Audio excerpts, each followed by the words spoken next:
నేటి దినాన మన జీవితాలలో, క్రైస్తవ సంఘాలలో అన్యుల ఆచారాలు మనం అనుసరిస్తున్నాం. అందులో కీలకమైంది ఏంటో తెలుసా? లెంట్ దినాలు.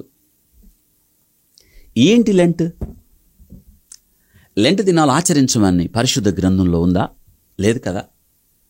ఆ 40 దినాలైనా ఆ సిలువ ధ్యానాలు కాదు కదా.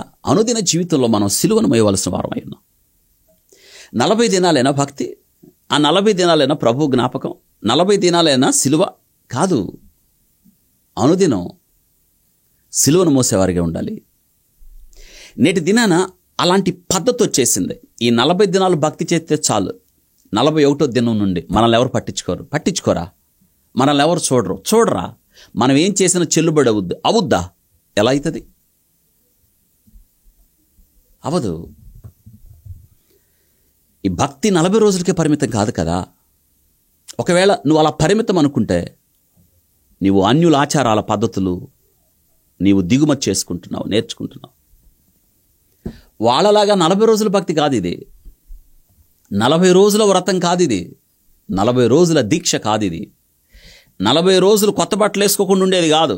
40 రోజులు పిండి వంటలు వండకుండా, 40 రోజులు ఈ శ్రేష్టమైన ఇంట్లో పండగలు చేసుకోకుండా ఉండే దినాలు కాదు ఇవి.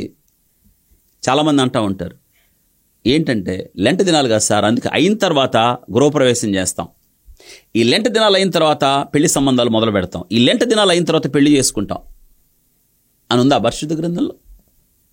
అది లేనిది నిన్ను చేయమని ఎవరు చెప్పారు? ఎక్కడ నేర్చుకున్నావు? ఎందుకు నేర్చుకున్నావు?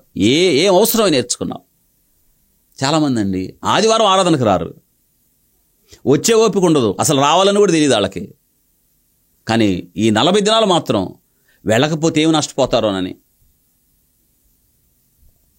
అన్యులాచారాలు కొందరు మానుకుంటున్నట్లుగా సమాజముగా కూడుకున్నట మానుకొనక క్రమము తప్పకుండా ఆరాధనకి వెళ్ళి మనం దేవుణ్ణి ఆరాధించాల్సింది పోయి మనం ఆదివారం కన్నా లెంట దినాలు ఆచరించే వాళ్ళు చాలామంది ఉన్నారు. అంటే వీళ్ళ లెంట దినపు క్రైస్తవులు అన్నమాట. ఇవి ఆచారాలు కాదంటారా? ఈ 40 దినాలు భక్తి కాదు ఇది. ఒకసారి సిలువెత్తుకుంటే దించే పని ఎక్కడుంది? అనుదినం నా సిలువెత్తుకొని నా యొద్ద నేర్చుకొనుడి అన్నారు. ఇది కదా క్రైస్తవ జీవితం. ఇంకా ఇంకా ఇంకా ఆచారాలు. ఇంకా చనిపోయిన వ్యక్తి దగ్గరికి వెళ్ళి చాలామంది ప్రార్థన చేసేవాళ్ళు నాకు తెలుసు. ప్రభువా ఈ ఆత్మను నువ్వు చేర్చుకుంటాడా నువ్వు చెప్పావని? చాలామంది ప్రార్థన చేస్తారు, ఈ ఆత్మకు శాంతి దయచేయి. చనిపోయిన ఆత్మకు శాంతి వస్తుందా నువ్వు ప్రార్థన చేసినంత మాత్రాన? ఆత్మ దాన్ని దయచేసిన దేవుని యొద్దకు వెళ్ళను. బ్రతికుండగా అవకాశం ఇవ్వబడింది, బ్రతికుండగా ఆ వ్యక్తికి సువార్త చెప్పబడింది, బ్రతికుండగా ఆ వ్యక్తి ముందు చాలామంది దైవ సేవకులు తిరిగారు, బ్రతికుండగా ఆ వ్యక్తి చెవికి దేవుడు సువార్త వినిపించాడు. అప్పుడు ఎందుకు వినలేదు? అప్పుడు వినకుండా, లోబడకుండా, తన జీవితాన్ని దేవునికి ఇవ్వకుండా చనిపోయాడు. నువ్వు నేను ప్రార్థన చేస్తే ఆలోచించండి. లేదా నీవు నన్ను రికమెండ్ చేయమంటే, నేను ఎవరినో రికమెండ్ చేయమంటే, సిఫార్సు చేయమంటే దేవుడు చేర్చుకుంటాడా?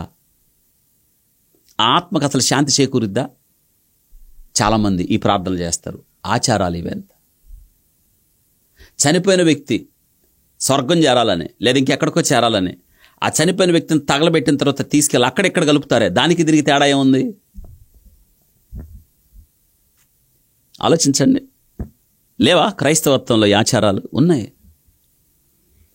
చనిపోయిన తర్వాత ఇన్నో రోజు మనం ప్రార్థన పెట్టాలని, 7వ రోజు, 9వ రోజు, 21వ రోజు ఆచారాలు కదా అవి. ఎక్కడి నుంచి వచ్చేవి అన్నీ? మంచి రోజులు వెతకడాలి. మళ్ళీ ఇల్లు కట్టుకునేటప్పుడు మంచి రోజేనా? పునాది వేయటానికి మంచి రోజేనా? పెళ్లి చేసుకోవడానికి మంచి రోజేనా? ఇంతకీ మీరు ఎవరి పక్షం? దైవసేవకుడు చుట్టూ తిరుగుతారు. పెళ్ళి అవ్వలేదండి మా అమ్మాయికి ప్రార్థన చేయండి అని, మా బాబుకు పెళ్ళి అవ్వట్లేదు ప్రార్థన చేయండి అని. పెళ్ళి కుదిరింది, అయితే మళ్ళీ నువ్వు ఎక్కడికి వెళ్తావు? మంచి రోజు ఏదని, ఏ రోజు పెళ్లి పెట్టుకోవచ్చు అంటావు. ఈ మధ్యలో మీకు ఎదురైద్ది లెంట్. అమ్మో లెంట దినాలు ఏమైంది? ఆచారాలు కదా ఇవి. లెంట దినాలు చేయవు కదా, లెంట దినాలు ఏది పెట్టుకోవు. అసలు ఈ లెంట దినాలు మంచి దినాలు కాదా? దిగులు తినాలా? ఏడుపు తినాలా? ఎవరు చెప్పారు? ఎవరు నేర్పారు? భక్తి నేర్చుకోవాల్సింది పోయి, విశ్వాసంలో ఎదగాల్సింది పోయి, ప్రేమ కలిగి సత్యం చెప్పుచ్చు అన్ని విషయాల్లో క్రీస్తులాగా ఉండాల్సింది పోయి, నీ సిలువ నువ్వే మోసుకుంటావా? ఏమిటి వైపరీత్యం? ఆలోచించండి. క్రీస్తు మృతి పొంది తిరిగి లేచాడు. ఎవడైనాను క్రీస్తు నందున్న ఎడల వాడు నూతన సృష్టిగా మార్చబడ్డావు. ఆయన కొరకు బ్రతకాల్సిన శ్రేష్టమైన దినాలు. అంతేకాని మనం ఆచారాల్లో నలిగిపోకండి.